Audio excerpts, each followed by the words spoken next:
নলবাৰী ডিষ্ট্ৰিক্টৰ মাইনৰিটি মৰ্চাৰ সম্পাদক।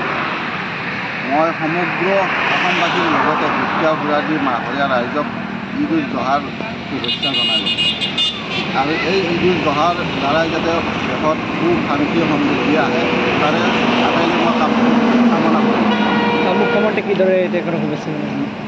এই ঈদ উল জোহাৰ জৰিয়তে অসমৰ মুখ্যমন্ত্ৰী মহোদয়ক আৰু লগতে আমাৰ চন্দ্ৰমোহন পাটোৱাৰী ছাৰক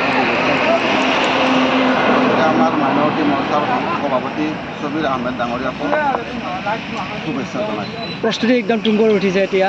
দুখীয়া বুঢ়াদী এইখন যিখন ঈদগাহ আমাৰ নলবাৰী ডিষ্ট্ৰিক্টৰ ভিতৰত প্ৰথম। ইয়াতে নলবাৰী ডিষ্ট্ৰিক্টত এইখনৰ দৰে দ্বিতীয়খন নাই আৰু। প্ৰায় কিমানমান মানুহে নামাজ পঢ়ে? প্ৰায় 8-10 হাজাৰ মানুহে ইয়াতে একলগ হৈ আমি তিনিখন গাঁও আৰু তিনিখন গাঁৱৰ লগতে আশে পাশে যিবিলাক গাঁও আছে নহয় সেইবিলাক গাঁৱৰো মানুহ ইয়াতে আহি একেলগে আমি ঈদৰ নামাজ সমাপন কৰোঁ। অসমবাসীৰ যাতে সুখ শান্তি সমৃদ্ধি আহে এই ঈদৰ জৰিয়তে এই মোৰ কামনা।